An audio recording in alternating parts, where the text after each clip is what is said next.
Alright mga bossing, meron tayo dito isang sitwasyon apat-apat, apat ang pula, apat ang itim. Okay, pataas ang pula mga bossing, pababa naman ang itim. Okay, so ano ang ating pwedeng matutunan sa ganitong sitwasyon? Ito ay ending game mga bossing, no? Unang tira dito ang pula, so mananalo ang pula. So ano yung lesson na pwede nating matutunan sa ganitong mga ending game mga bossing? Dito kasi merong tinatawag na sacrifice move, yun yung maganda sa larong dama, yung sacrifice move. Magsasacrifice ka, tapos yung balik naman ito ay mas maganda kung mananalo ka. Okay, kasi kung titira ka lang ng iba, halimbawa dyan, hindi mo makukuha yung tamang tira para manalo sa labang ito, di ba?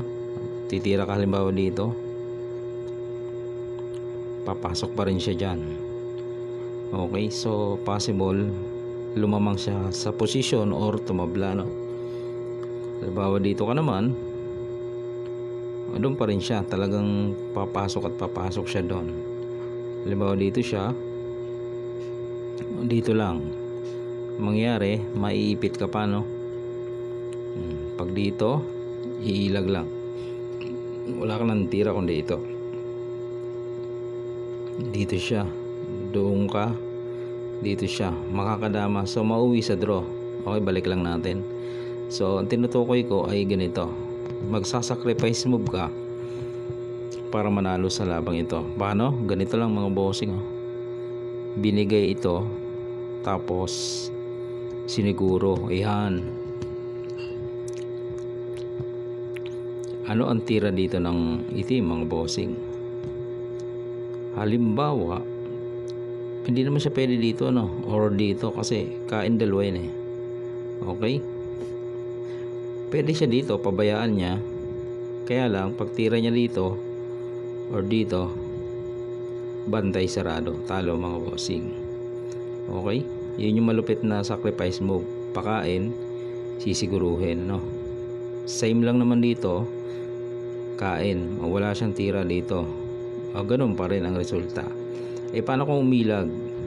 Okay, pinakain, siniguro, umilag mga bossing, ayun, pasok pa rin siya mga boss.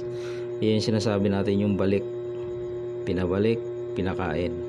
Kahit saan siya kumain, dito man o kaya doon sa kabila, tatlo yan. Okay, siyempre susulong ang itim, dadama naman ang pula, iilag, hahabulin lang.